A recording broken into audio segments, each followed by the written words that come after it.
Oi, Maíra, como está você? Bom dia, Mauro. Bom dia a todos e a todas. Obrigada pelo convite. É sempre uma honra, uma alegria estar aqui com vocês. Eu vi no bastidor aqui, bom cafezinho para você, viu? Eu estava aqui tomando o meu também. É isso aí, eu reparei. Legal, legal. Obrigado por ter vindo, Maíra. Vamos começar falando do julgamento de Bolsonaro no TSE. Eu estava comentando mais cedo que até depois fui consultá-la e você confirmou que, a rigor, ou lato sensu, o julgamento do Bolsonaro já começou no TSE com o parecer do Ministério Público Eleitoral, que inclusive está pedindo a cassação dos direitos, a condenação e a cassação dos direitos políticos dele por 8 anos. Conta para nós o que vai ser esse julgamento, ou como será o desdobramento desse julgamento no TSE. Bom, vamos lá. Esse julgamento que a gente está falando, que é um dos mais graves, uma das condutas mais graves atribuídas a Jair Bolsonaro, é apenas uma das 16 ações de investigação judicial eleitoral que tramitam no Tribunal Superior Eleitoral, que vão tratar basicamente de abuso de poder político, abuso de poder econômico ou uso indevido dos veículos de comunicação social. Então, essa é só a primeira de outras tantas que vão ainda desembocar nos seus respectivos julgamentos. Essa ação, ela trata especificamente daquela reunião que Bolsonaro fez enquanto presidente da República com embaixadores de vários países, atacando o nosso sistema eleitoral, né, tentando tirar a credibilidade das urnas eletrônicas para utilizar não só isso como uma ferramenta de caos social, de instabilidade democrática, que era um dos métodos bolsonaristas, né, para colocar a sociedade ali basicamente em pânico, atrelado isso a ataque a ministros, etc. Mas essa reunião onde ele abusa ali do seu poder político, onde ele usa a máquina pública para fazer campanha eleitoral, porque essa fala depois ela é replicada nos seus veículos de comunicação da campanha, para além do que é utilizada também pelos veículos de comunicação do governo. Essa ação depois foi aquela mesma ação que entrou lá a minuta do golpe, que foi achada na casa de Anderson Torres. Então, essa ação, ela teve seu trâmite mais célere. É importante a gente destacar que na Justiça Eleitoral, é uma característica da Justiça Eleitoral essa celeridade, então não tem nada fora do normal a rapidez com que essa ação vai ser julgada, mas ela seguiu ali com base no contraditório, na ampla defesa, e culminou agora com o parecer do Ministério Público opinando pela procedência da ação, ou seja, que os fatos narrados na inicial, eles restaram confirmados depois de toda a instrução de provas, né, oitiva de testemunhas, juntada de documentos, e que, portanto, deveria ser atribuído ao Bolsonaro a cassação do seu registro ou do mandato, caso ele tivesse sido eleito, ou se a gente estivesse ainda no período eleitoral, como não é o caso, a decretação de inelegibilidade pelos próximos 8 anos. Esse julgamento, me parece que foi pedido agora a retirada do sigilo, justamente porque entrou ali alguns depoimentos, não foi deferida a retirada do sigilo nesse momento, mas deve acontecer aí pelos próximos dias, e eu acredito piamente, viu, Mauro, que a inelegibilidade vai ser confirmada. Nunca se viu um candidato à presidência da República abusando tanto do seu poder político. A gente vê aqui pela composição do TSE que o cenário realmente é um cenário aparentemente de uma maioria de ministros e juízes de recorte democrático, né? Nós temos 3 juízes do STF, 3 ministros do STF que vieram para o TSE, o Alexandre de Moraes, a Carmen Lúcia e agora o Cássio Nunes, que entrou no lugar do Lewandowski. Temos 2 ministros que vieram do STJ, o Raul Araújo e o corregedor, o Benedito Gonçalves, tem tido um papel decisivo ali, e 2 que vêm da advocacia, né, que é o Sérgio Banhos e o Carlos Horbach. O que se fala, eu não sei se você vai querer, até sua condição aí de advogado e que milita lá, comentar, mas o que se fala é que nós temos os votos de Alexandre de Moraes, Carmen Lúcia, Benedito Gonçalves e pelo menos um dos 2 ministros da advocacia garantidos pela condenação do Bolsonaro, já daria 4-3, né? Mas, assim, julgamento é julgamento, né, Maíra? Não dá para dizer que está decretada a inelegibilidade dele ainda, né? Tem possibilidade de mudanças aí, né? Sim, não, sem dúvida. A gente precisa correr o rito processual, né? O julgamento ele tem que acontecer e nunca dá para contar com uma certeza, porque é isso, assim, a gente, advogados, a gente fala, quem promete 100% de sucesso em uma determinada demanda não é um profissional sério. O que a gente vê nesse caso é que há grandes indícios, né, de prática mesmo de abusiva lá prevista no artigo 22 da Lei 64, Lei Complementar 6490, que autorizam com bastante clareza e robustez essa conclusão, essa consequência. O que nós vimos aí durante a corrida eleitoral foi algo jamais visto em qualquer eleição democrática da nova era democrática nesse país. Assim, Bolsonaro, de fato, usou e abusou das suas prerrogativas, né? Utilizou a máquina pública em prol da sua própria campanha, e isso está devidamente comprovado. Assim, quem atua na Justiça Eleitoral, com todas as vênias, claro, os advogados de defesa, né, que estão fazendo ali brilhantemente seu papel, mas é fato que se nunca cassou-se um presidente da República por conta desses abusos de poder político, também é fato que jamais alguém abusou tanto das suas prerrogativas e usou tanto a máquina pública. E como eu disse, Mauro, essa é apenas uma das ações. A gente tem várias outras tramitando com gravidades também correlatas. Quando você vê lá a questão do derrame do dinheiro público em benefícios sociais às vésperas da eleição, num período que é absolutamente vedado. Quando você vê o uso da Polícia Rodoviária Federal tentando inibir eleitores, supostamente do presidente Lula, de exercerem seu direito legítimo ao voto. Então, assim, tem uma série de abusos que foram cometidos por aquele então candidato, né? A consequência lógica com tudo que está nos processos é que, de fato, a inelegibilidade vai ser decretada. Mas é importante que a gente espere o julgamento acontecer para que isso seja confirmado. Eu não sei se você gosta de futebol, mas no futebol, o que a gente já viu de time que saiu humilhado depois de achar que entrou em campo já vitorioso, então é sempre bom cautela, né? Exatamente. Nos julgamentos é a mesma coisa, né? Deixa eu te falar uma coisa. Eu queria te perguntar, tenho essa notícia e aí queria dar um pouco de contexto para você nos explicar. A Mônica Bergamo deu que o Bolsonaro vai tentar reverter a inelegibilidade no TSE em 2026. Então, o que se alega é o seguinte: vai mudar radicalmente a composição do TSE.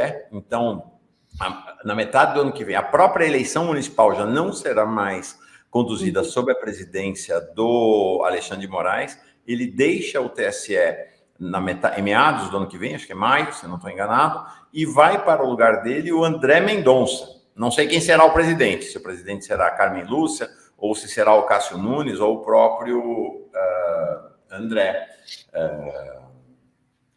o presidente. Mas você tem esta situação, então você passa a ter 2 ministros bolsonaristas do STF na cota do TSE, fica só a Carmen Lúcia ali como resistente da democracia. O corregedor, em outubro agora, deixa de ser o Benedito Gonçalves e passa a ser outro ministro bolsonarista, que é o Raul Araújo, e você tem ainda uma indefinição em relação aos 2 juízes da advocacia. Lula pode ou não indicar outros 2, por conta do rodízio. Então, primeiro, haverá uma mudança de qualidade na composição do TSE. Primeira pergunta. Segunda com base nessa mudança de qualidade, há instrumentos capazes de levar a defesa de Bolsonaro a apresentar recursos em 2025 e 2026 e para que a inelegibilidade dele seja deitada para o chão? Bom, uma vez que haja a condenação, o que a defesa pode fazer é recorrer para o Supremo Tribunal Federal e apresentar embargos sucessivos, né? Acredito que eles não vão deixar transitar em julgado essa decisão para tentar fazer algum tipo de modificação. Agora, juridicamente, existe a ferramenta dos embargos, mas assim, Mauro, é praticamente impossível você reverter uma decisão em embargos declaratórios. Por quê? Os embargos declaratórios, eles visam a corrigir alguma omissão, contradição ou obscuridade na própria decisão, seja sentença ou seja acórdão. Então, quando você analisa a matéria a fundo, né, existe eventualmente uma condenação e não há nenhuma dessas possibilidades, tanto que a gente fala que são embargos muitas vezes protelatórios, só para não deixar de ser julgado ou só para atrasar o curso da ação, é muito difícil que haja uma reversão em embargos de uma matéria discutida e concluída e já decidida naquele tribunal respectivo. Existe a possibilidade da ferramenta? Existe, mas é praticamente impossível que isso aconteça, né? Então, eu não confio que haverá, uma vez havendo condenação ou própria absolução, que isso seja modificado em sede de embargos declaratórios. Acho muito difícil. Mesmo porque a composição do STF não favorece Bolsonaro, né? Também. O recurso ao STF, dificilmente ele seria bem sucedido lá, né? Também. Ou seja, tem uma fresta pequena, mas muito difícil de passar, né? Eles estão contando muito com a saída do Benedito Gonçalves de corregedor e a entrada do Raul Araújo, até porque ele, na qualidade de corregedor, aí sim ele poderá ser um obstáculo para o andamento dos outros 15 processos, né? Porque a titularidade de quem tem que conduzir as ações de investigação judicial eleitoral é o próprio corregedor. Então, é ele que dá o tom da marcha processual, né? É ele que faz os relatórios, ele que dá os despachos, enfim. Então, pode ser que haja algum tipo de, se for o caso, algum tipo de maior morosidade. Agora, os processos, volto a dizer, os processos eleitorais, eles têm essa natureza de maior celeridade. Então, eventualmente, ele também pode se sentar em cima de algum processo e responder ali em âmbito interno com relação a isso. Sim. Vamos mudar de assunto. A STF, nesta madrugada agora, começa o julgamento virtual do primeiro pacote de terroristas do 8 de janeiro. 100 vão ser julgados, começa o julgamento no TSE, no Supremo, desculpa, se eu entendi bem, o Supremo vai decidir se eles viram ou não réus. Tem mais de 1.500, mais de 1.600 que depois vem na sequência desses 100. A prioridade é pelo fato de que eles são ainda pessoas presas neste momento. Bom, explica para nós o que acontece a partir de hoje. O Supremo vai considerá-lo réus. Depois de considerá-lo réus, é o próprio Supremo que julga se eles forem declarados réus, ou isso vai para a primeira instância? Como é que vai funcionar esse processo a partir de agora? Bom, esse primeiro lote, que a gente chama assim, é justamente em virtude dessas pessoas estarem presas. Réus presos têm prioridade na tramitação de seus processos, né? E hoje, a partir de hoje, os advogados eles podem começar a fazer manifestações orais, etc. e tal, mas a partir de hoje, o que acontece é que o Supremo Tribunal Federal vai votar as denúncias recebidas, né? Se aquelas pessoas elas serão formalmente agora réus e vão responder aos processos que estiverem ali em andamento. E eu imagino que esses processos sejam mantidos no Supremo Tribunal Federal, em virtude da correlação ali entre todas as autoridades e também de serem ataques ao próprio Estado Democrático de Direito. O que é importante a gente frisar é que, para além dessas pessoas que executaram e foram presas em flagrante ali, existe uma investigação de tantos outros que também provavelmente serão declarados réus nessas ações, que são aquelas pessoas que instigaram esses atos, mas não estavam lá, quem eventualmente financiou também esses atos. Claro que as pessoas que executaram, que são essas que foram presas em flagrante, mas também, Mauro, quem se omitiu. É importante que a gente faça esse recorte das autoridades públicas que se omitiram quando o caos estava completamente instalado ali na Praça dos Três Poderes, né? Então, esse é só um primeiro passo da responsabilização dessas pessoas que se associaram de maneira completamente criminosa para tentar abolir o Estado Democrático de Direito e tentar aí um golpe de Estado. Tem início hoje, né? Provavelmente essas prisões sejam mantidas também. Sim. E aí vai ser um processo que vai também tramitar, as pessoas terão direito à defesa, terão direito ao contraditório, produção de provas, mas é um processo que, embora seja também mais rápido em virtude dessa possibilidade, dessa característica de terem réus presos, ainda deve demorar um tempo. Quer dizer, ou seja, é capaz da gente não ter sentença esse ano, por exemplo. Provavelmente não. Não terá sentença. É um processo. Lá nos Estados Unidos é algo similar que aconteceu depois do Capitólio, né? O pessoal foi preso, foi processado, mas são processos que não é da dia para a noite, né? Essa certa.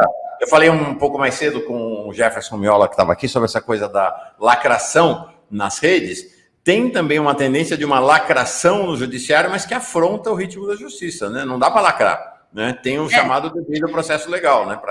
Pois é, que é uma conduta completamente desconhecida por Moro e Dallagnol, né? Porque essas pessoas lacravam e subvertiam completamente a ordem democrática e também o devido processo legal. Então, na justiça, isso foi inaugurado por esses dois sujeitos que utilizaram o judiciário, inclusive, para fazer política. Uhum. A gente tem, ao lado desses manifestantes que foram, vamos dizer assim, a infantaria do golpe do 8 de janeiro, a gente tem a artilharia, a gente tem também o comando central. Então, nós temos hoje quem está sob investigação direta, é um dos principais alvos aí do comando central do processo, é o ex-ministro da Justiça, o Anderson Torres. Ele tem processo rolando na Polícia Federal, ele está sendo investigado na CPI da Câmara Distrital de Brasília. Ele vai... Como é que você prevê o desenlace ou o prosseguimento das ações relativas ao Anderson Torres? Ele está tentando de todo jeito sair da cadeia, diz que está muito mal, tem gente que fala que vai ter delação premiada, não vai ter delação premiada. Como é que você analisa o caso específico do Anderson Torres? Bom, houve uma mudança, inclusive na defesa dele, né? Ele estava com um advogado que era do clã Bolsonaro e agora ele parece que trocou de advogado. Na verdade, a digital de Anderson Torres está em todo golpe, toda tentativa de golpe, né? Ele já vinha junto, e aqui eu falo sem medo de errar, que ele já vinha junto com o Bolsonaro, acho que gestando todo esse movimento. Bolsonaro, enquanto chefe de Estado, se omitiu de maneira criminosa e, mais do que isso, instigou seus correligionários a praticarem esse tipo de conduta. Enfim, acho que a cadeia ali de responsabilidade ela é gigantesca, mas Anderson Torres tem todas as digitais nesses crimes. É importante a gente, inclusive, frisar que ele voltou para o Brasil sem celular, provavelmente para se desfazer de qualquer indício ou de prova propriamente dita de que colocam ele ali em uma série de delitos, né? Então, acho muito difícil que ele seja liberado, inclusive por conta dos motivos, de um dos motivos da sua prisão é para que ele não comprometa a regularidade das investigações, e eu não tenho dúvidas assim que ele é um dos principais articuladores do que aconteceu, do que a gente lamentável viu no dia 8 de janeiro desse ano. Quais serão os foros de julgamento de Anderson Torres? TSE, STF, primeira instância? Como é que você imagina o caminho do julgamento ou julgamentos do Anderson Torres? Na verdade, Mauro, agora tem uma longa investigação criminal, né, que a Polícia Federal vem fazendo, e aí, em seguida, determinada cada atribuição, cada delito que foi, eventualmente, que ele cometeu, a gente vai ter um órgão de prosseguimento do processo ou de apuração. Provavelmente o STF, em outros casos, a gente pode ter uma outra competência que vai ser declinada, mas isso tudo nós só vamos ter uma ideia a partir do momento que as investigações terminarem, né, e que seja atribuído ali cada conduta criminosa, eventualmente cada conduta criminosa que ele tenha cometido. Perfeito. Bom, mudando de assunto para encerrar a nossa conversa, nossa agenda aqui, queria falar sobre Moro Malucelli. Né? A gente viu mais uma vez... Maíra, não é à toa que o Moro e o Dallagnol, da mesma maneira como eles escolheram o foro onde Lula seria julgado, onde todo mundo seria julgado, transformaram a 13ª vara como se fosse o Supremo Tribunal Federal do Brasil, agora eles querem escolher onde eles vão ser julgados. Né? Então, não, apesar deles terem mandato, eles não querem ser julgados no STF, querem ser julgados na Justiça do Paraná. E o que tem acontecido nas últimas semanas mostra que eles têm razão nessa escolha, né? Tem razão, né? A força do lavajatismo na Justiça paranaense parece ser ainda muito grande, né? Então, a capacidade de controle deles sobre os processos lá parece bem expressivo. E a gente teve agora o caso desse desembargador, o Malucelli, que tem relações íntimas, relações familiares com o Moro. O filho é sócio do escritório de Moro e Rosângela, é namorado de uma filha do Moro. Enfim, tem uma relação ali toda promíscua entre eles. E aí ele cancelou a decisão do juiz Edgar Apio, que tinha suspendido a decretação da prisão do Tacla Duran, para que o Tacla Duran pudesse voltar ao Brasil e se apresentar à justiça e começar a depor sobre tudo que rolou. Ele cancelou, está de volta à prisão, está decretada a prisão do Tacla Duran, teve que cancelar a viagem dele, e aí as relações promíscuas vieram à toa, parece que o CNJ vai para cima dele. Como é que está essa situação, Maíra? Bom, antes eu só queria destacar o seguinte, que Moro e Dallagnol não querem ser julgados pelo Supremo Tribunal Federal, mas também não querem ser julgados pela 13ª Vara de Curitiba. Eles querem, de fato, escolher quem vai julgá-los, porque eles atribuem a questão da incompetência do STF por conta dos supostos fatos terem acontecido antes do mandato, né? Mas também falam que o juiz que agora está atuando na 13ª Vara seria impedido ou suspeito para julgar esses processos, o que é, no mínimo, uma ironia, né? Moro e Dallagnol falarem em suspeição e impedimento. Mas, enfim, o que acontece agora com esse desembargador, Maura, que o CNJ abriu um procedimento chamado agora, nessa fase, como pedido de providências, para se apurar o que de fato aconteceu, né, e oficiou já o presidente do Tribunal de Justiça do Paraná para que notifique especificamente esse desembargador, para que ele apresente as suas justificativas, as suas alegações, porque, no mínimo, essa relação é uma relação estapafúrdia, né? Uma relação promíscua, como você disse mesmo, espúria, porque, na realidade, com todas essas ligações com o Moro, a suspender ali uma decisão que já havia sido tomada e que prejudica a Tacla Duran, um dos maiores denunciantes aí contra Sérgio Moro, demonstra, no mínimo, de novo, impedimento e suspeição. Ele jamais poderia ter atuado nesse processo, justamente pelas relações do seu filho para com Rosângela Moro e para com a filha, do casal Moro. Isso pode culminar com abuso de autoridade, pode culminar com um impedimento de suspeição, enfim, uma série de faltas funcionais que esse desembargador cometeu. Após esse pedido de providência, após essa manifestação, não também é incomum que, às vezes, o CNJ suspenda preventivamente esse desembargador. A gente tem visto aí com bastante tranquilidade a rigidez com que o CNJ tem assim, colocado algum tipo de conduta, algum tipo de sanção a esses juízes ou desembargadores que vêm extrapolando aí a sua função, né, enquanto magistrados. Não por acaso, nos últimos meses, a gente viu alguns juízes serem suspendidos preventivamente justamente por suas declarações nas redes sociais, a favor de golpe de Estado, etc. Então, começa agora esse procedimento no CNJ para que esse desembargador se explique, né, explique o teor da sua decisão e explique a relação com a família Moro. Para encerrar mesmo agora, é uma questão bem delicada, um tema delicado para nós, inclusive para os juristas progressistas. Eu tenho visto alguns criminalistas trazerem questionamentos, e não me parece que é claro que tem questionamentos do pessoal da extrema-direita, do bolsonarismo e tal, mas parece que há alguns questionamentos com alguma base ou não, mas preocupação de alguns juristas em relação ao trâmite das ações contra os golpistas do 8 de janeiro, considerando que as prisões em massa, tal como aconteceram no 8 de janeiro, existe uma fragilidade jurídica na realização de prisões em massa e de que há um princípio legal de que cada atribuição de crime deve ser individualizada, de que isso não estaria acontecendo, de que haveria assim, uma caracterização de crime em massa para todos esses quase 2.000 presos lá no 8 de janeiro. Como é que você vê essas questões? Você acha que mais adiante poderá haver questionamentos à constitucionalidade ou ao obedecimento do devido processo legal nesse caso? De fato, o nosso ordenamento jurídico, especialmente sob o enfoque criminal, ele determina que as condutas na denúncia, elas devem ser individualizadas, né? Então, você tem que atribuir a cada uma das pessoas uma conduta determinada num dia, num horário, para que a defesa possa exercer o seu papel.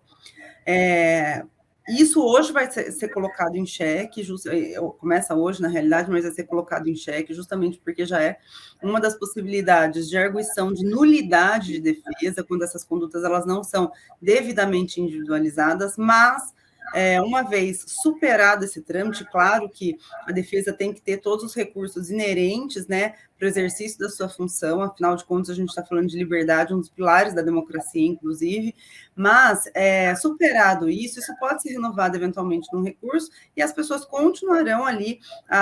Essa é só uma primeira fase de recebimento de uma acusação e o momento de produção de prova se dá justamente no curso da marcha processual. Então, as pessoas podem renovar essas alegações, os seus protestos, eventualmente renovar em recurso e promover ali, porque na realidade a gente se defende de fatos, né? Não só da tipificação do crime, mas se o fato aconteceu ou não. Então, e poder fazer essa defesa fática no curso da ação e eventualmente serem absolvidos ao final, caso o Ministério Público não comprove, né, que é ônus do Ministério Público comprovar autoria e materialidade delitiva. Então, é uma discussão que tem que ser feita de maneira séria, assim, eu acho que a gente não pode, a despeito do que outros já fizeram, subverter a lógica processual, mas, nesse momento, imagino que não cause nenhum prejuízo caso as denúncias sejam admitidas. Perfeito. Legal. Tá bom. Maíra Recchia, advogada especializada em direito político, direito eleitoral e direito de gênero, especializada nos temas de gênero no direito. Na próxima conversa nossa, vamos falar sobre temas de gênero aqui no direito. Tá bom, Maíra? Obrigado, viu? Foi ótimo. Obrigada, querido. Bom dia para vocês. Bom dia, boa semana para ti. Obrigada. Tchau, tchau.